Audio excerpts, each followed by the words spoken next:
Tapping in. Are we live?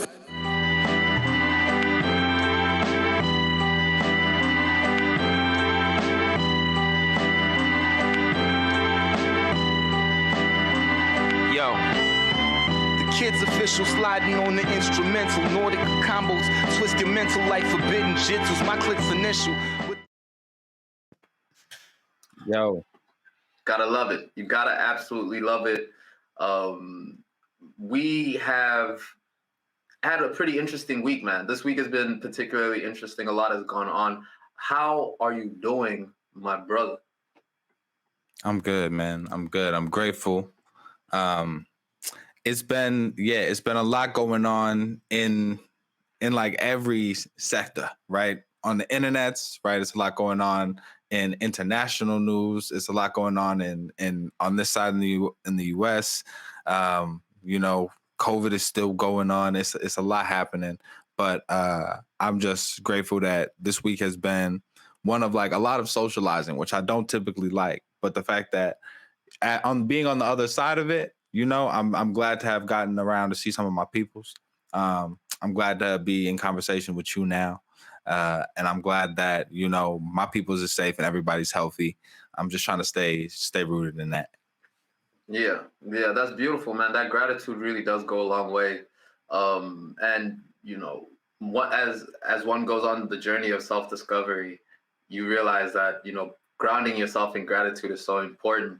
And it actually flows so well into the how this week has been, and being able to see some being exposed again to what some people might be going through in their personal lives that we might not be aware of. So when I hear you talk about being grounded in gratitude and that type of thing, man, that really does resonate. Because, for instance, if you had this type of week like our favorite rapper Isaiah Rashad might have had, that would be a quite difficult week, and you would need to be able to grab onto whatever you can to ground yourself. Word. And I appreciate you starting this conversation by like grounding us in gratitude, and by asking how I am. How are you? I'm good. Blessed, highly favored. God is good all the time, bro. All the time. Big facts. Look out for your homies, man. Don't forget to ask them how they are. But yeah, gratitude is mad important in this conversation, because I'm super grateful for Isaiah Rashad. And this conversation to me starts there, right? It starts with the fact that I'm a fan of this artist. I'm like, his work is some of the music that I've turned to, like when I needed to not, be in my own head. I was able to escape into some of what this person has created. And that's a deep thing for a stranger to be able to do for you. So when I see something happen out there that causes this person to be hurting, right? As a stranger, I do whatever I can to lift up love for that person. So, whether that's thoughts and prayers, whether that's using my platform to be a part of a communal voice that's showing support, we got to do what we can do. Definitely. And what really sucks about this, Miles, is that what really sucks about is that this is somebody's private life that's being exposed, right? This is somebody's private life that is completely coming into the light. I still retain that everybody should have the opportunity or the option to be able to share what it is they want to share with the public and not share with the public, right? So seeing somebody whose work, and we're both massive fans. I mean, last weekend I was wearing a TDE Isaiah Rashad shirt that was gifted from my brother, So for us, and we ranked this the highest album of last year, and still do rank this the highest album of last year. All to say is the purpose in even in discussing and using this moment as a point of discussion is we're coming from people that are heavily invested in the art that this man makes. And with that investment comes the concern, because Rashad has suffered from depression. He has mentioned that he's tried to kill himself a couple of times. So I can only imagine who's somebody that has admitted to struggling to be with himself, what that means when your private life is exposed in such a public manner. Yeah, man. The repercussions of this, right? Like, we don't know how this will affect his relationships, both personal and in the industry, or in like his career going forward. And we don't know how this will affect him and his mental health, right? So reaching out and showing love for him as a human first and foremost. And then there's like, why is this news, yo? As something that he probably didn't want out there in the first place. What's the proper conversation that we can have in showing support? And if we're going to talk about this, I think it needs to be around that, acknowledging whoever leaked this was looking for attention of some kind, Yeah. right? And we need to be a part of the collective voice that says there's not a demand for this type of content. Attention seekers don't out people with the idea in mind that this is going to bring you clout, because we don't want that. And that's complicated because there is a curiosity, a natural curiosity that we have towards celebrities, right? We do want sneak peeks into their private lives. But in a sense, like we need to prioritize their humanity over our curiosity.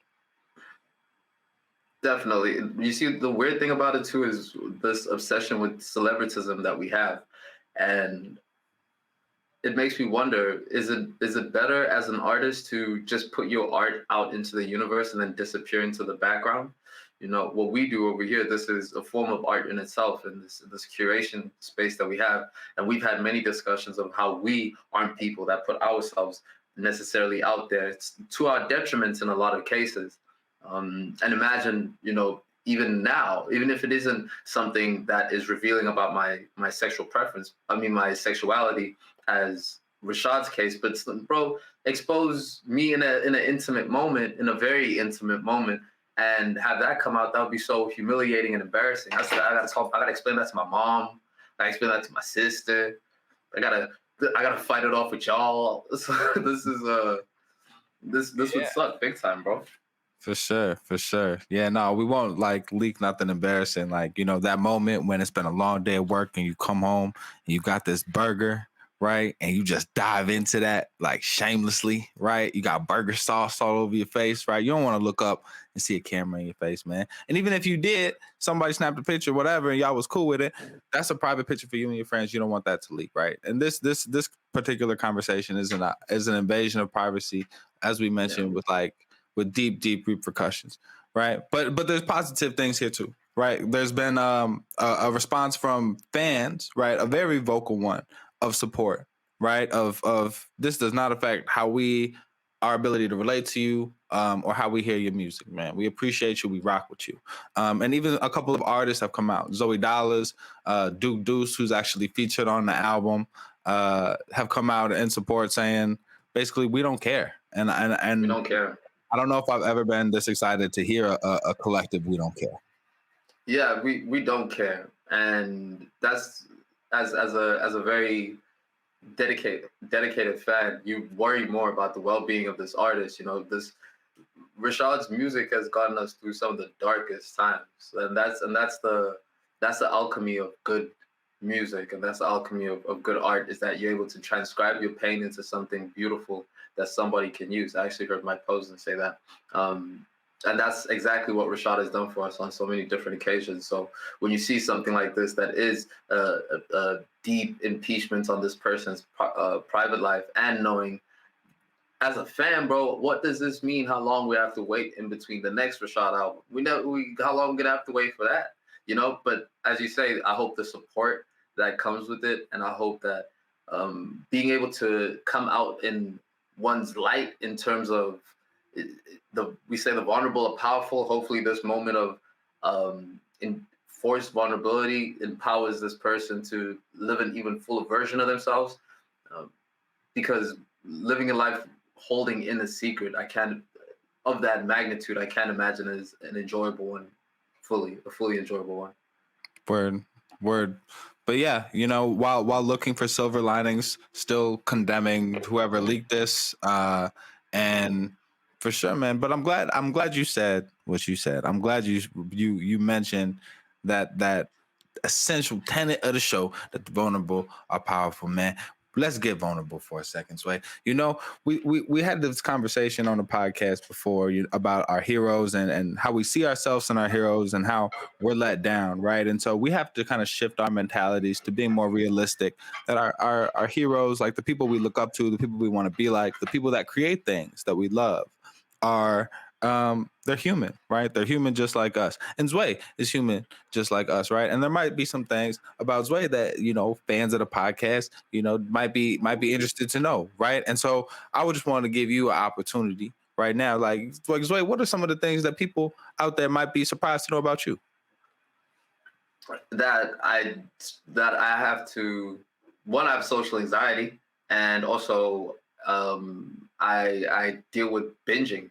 With binging, I have a habit of binging, and I think that might be surprising because you know, I'm a very active person, and I've had a past of sharing how active of a person I am. Hashtag apply the pressure, but it's when it comes to the weekends, man. You know, I have to have a very strict diet, and then when it comes to the weekend, give myself a little bit of space. Otherwise, a bad habit starts to form around my relationship with food, which then, you know, will show itself as my relationship with people. Dang, man. Well, you know, I appreciate you actually going the vulnerable route, right? I hope I didn't make you feel pressured to give us, like, to chef up some vulnerability on the spot. I hope you knew that the gate was open to take it to wherever you wanted to take it. But I appreciate you as always for bringing, you know, your soul to the table and sharing that for the sake of other folks out there that might be able to relate and be lifted up by that, man. You're the man.